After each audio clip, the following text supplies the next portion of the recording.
Olá, uma boa noite para você. O Banco Central admite oficialmente a possibilidade de estouro da meta da inflação deste ano.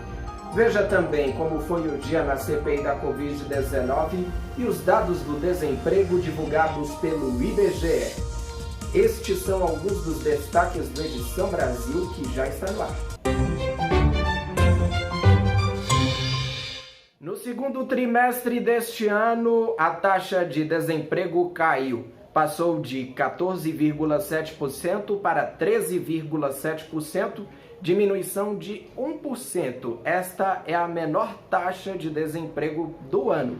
Mas apesar disso, 14,1 milhões de pessoas estão desempregadas. Os dados foram divulgados pelo Instituto Brasileiro de Geografia e Estatística nesta quinta-feira e fazem parte da Pesquisa Nacional por Amostra de Domicílios, a PNAD.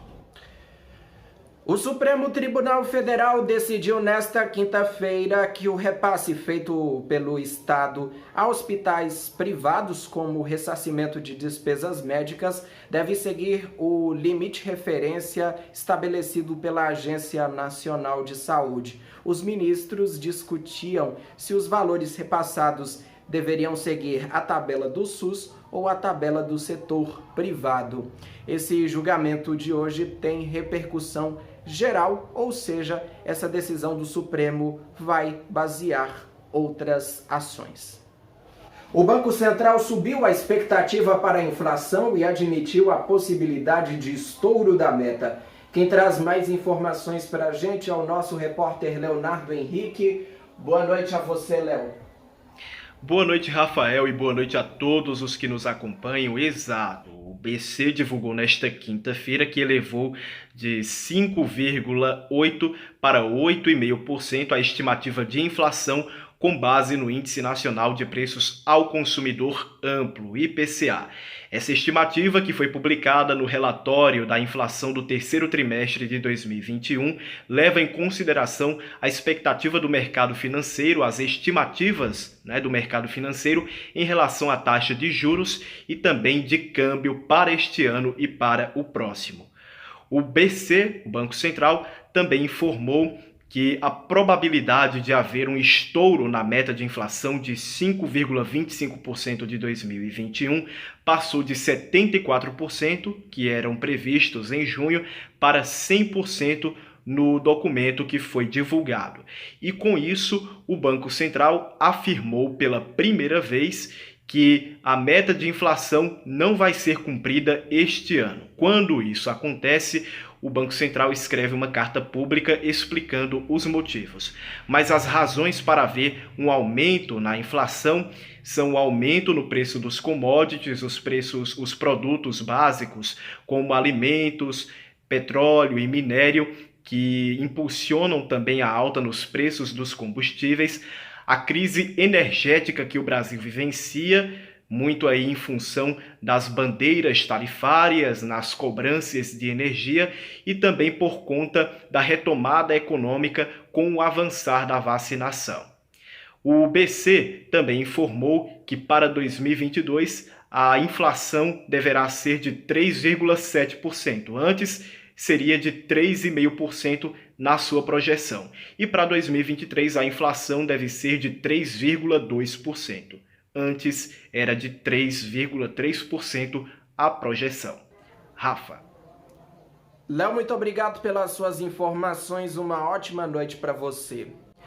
Nesta quinta-feira, a Polícia Federal cumpriu 8 mandados de busca e apreensão na sede da empresa Global Gestão em Saúde, em Barueri, na Grande São Paulo, e também na cidade de Passos, em Minas Gerais.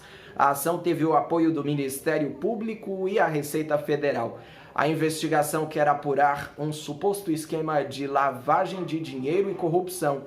A Global Saúde pertence a Francisco Maximiano, que é dono da Precisa Medicamentos, empresa que é alvo da CPI da Covid-19 no Senado. As ordens de busca e apreensão foram expedidas pela 2ª Vara Federal Criminal de São Paulo. Nesta quinta-feira, a CPI da Covid-19 no Senado ouviu o empresário bolsonarista e vice-presidente do Instituto Força Brasil, Otávio Facuri. Ele é suspeito de financiar a divulgação de notícias falsas sobre a pandemia.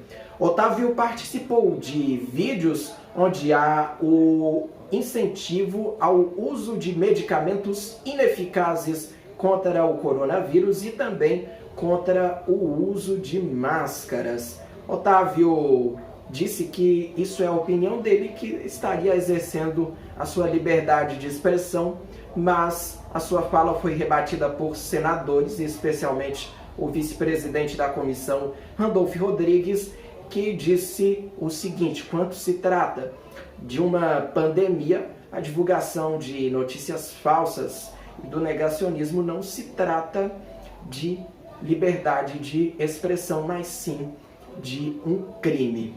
Ainda no depoimento, o depoente, que é assumidamente contrário às vacinas, assumiu que financiou o Instituto Força Brasil, instituto que tentou negociar com o governo federal doses de vacinas através da Davat Medical Supply. Aliás, tentaram negociar mesmo sem terem vínculo com a área da saúde. Houve bate-bocas entre o senador Humberto Costa e o senador Marcos Rogério e também entre o relator da comissão, senador Renan Calheiros, e o advogado do depoente. No início do depoimento, o presidente da comissão, senador Omar Aziz, cedeu a cadeira de presidente ao colega Fabiano Contarato, que fez uma denúncia contra o empresário Otávio Facuri por homofobia. Nas redes sociais foi onde aconteceu esse ataque e Fabiano pediu uma investigação sobre este episódio. O Otávio também pediu desculpas e afirmou que a sua fala foi infeliz. Vale lembrar que o crime de homofobia é inafiançável e não prescreve.